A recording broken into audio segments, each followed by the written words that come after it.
Halo, salam sehat semuanya. Selamat beraktivitas. Jumpa lagi bersama saya Meisonia Beluabang. Semoga di hari ini kita dapat melakukan aktivitas kita dengan selalu bersyukur kepada Tuhan atas tuntunannya. Oh iya teman-teman, jangan lupa juga ya untuk selalu mengikuti protokol kesehatan, yaitu menggunakan masker, selalu mencuci tangan, dan membawa hand sanitizer untuk mencegah virus corona.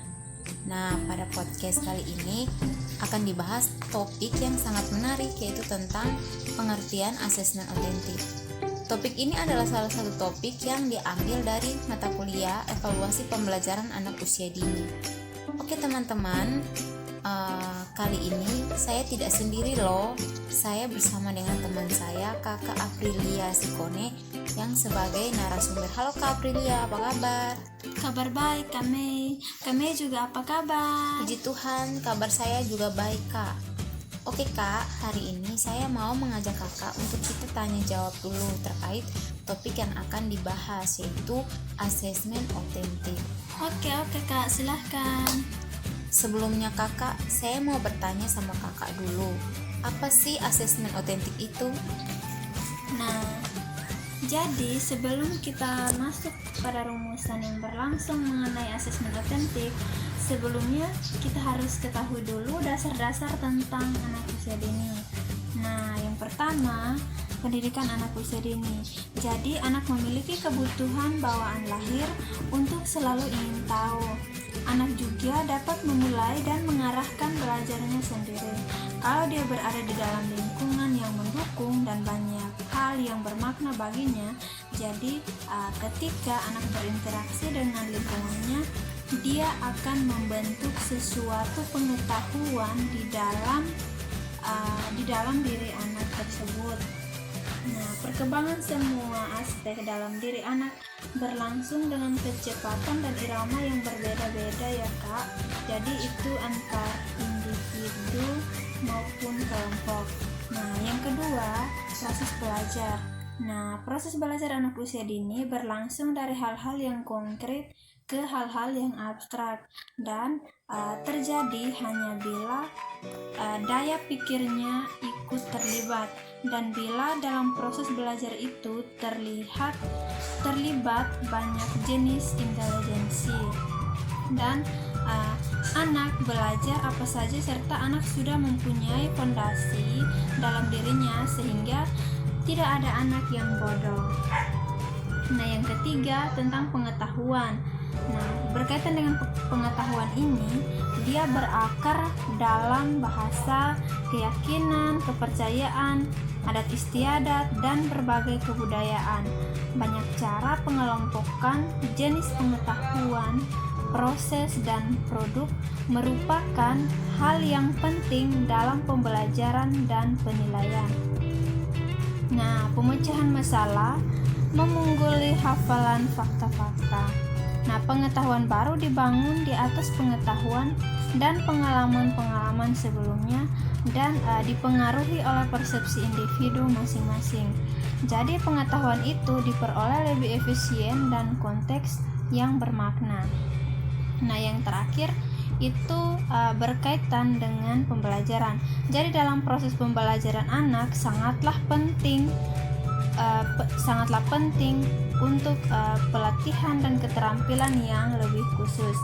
Nah, proses pembelajaran lebih berpusat pada anak. Pembelajaran terjadi dalam kelompok-kelompok kecil dan bisa secara perseorangan. Nah, setelah dasar-dasarnya kita ketahui, setelah kita pahami, barulah kita mulai belajar tentang asesmen otentik itu sendiri. Nah, yang pertama, sasaran pemikiran asesmen otentik itu ialah yang pertama terhadap proses interaksi antara anak didik dengan lingkungan belajarnya, dan yang kedua terhadap proses interaksi antara individu anak itu dengan kemampuannya yang sedang tumbuh atau profesinya, bukan terhadap potensi bawaan lahir, sebab potensi bawaan lahir anak itu berbeda-beda. Oleh karena itu, dalam menilai kemajuan perkembangan anak, pada keadaan awal dan keadaan akhir, kegiatan yang diikutinya yaitu adanya perilaku baru yang muncul sebagai tanda kemajuan perkembangannya.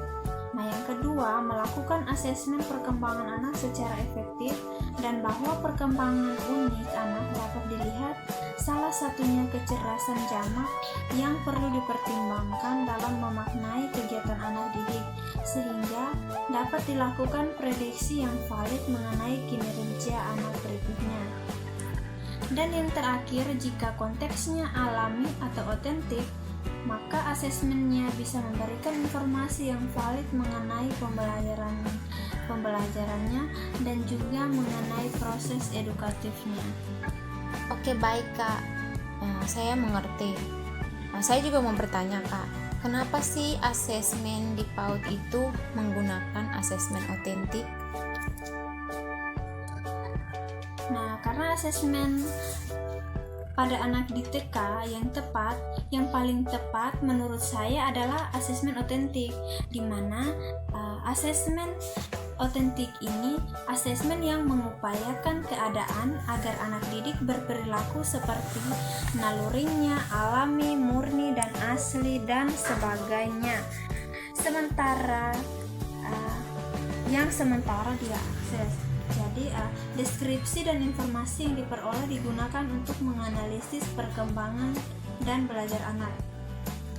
Jadi, asesmen otentik ini dilakukan yang utamanya melalui pengamatan dan pengambilan sampel karya kerja anak didik dengan bertujuan dan bermakna, dan pendekatannya selalu menyadari atas perbedaan individu diri anak. Nah, instrumen yang paling utama adalah individu penilaiannya yang sekaligus pendidiknya sendiri, yang harus bersikap objektif dan menjaga diri dari bias dan selalu meningkatkan kepekaan melihat fakta pendidikan dalam proses perkembangan dan pembelajarannya.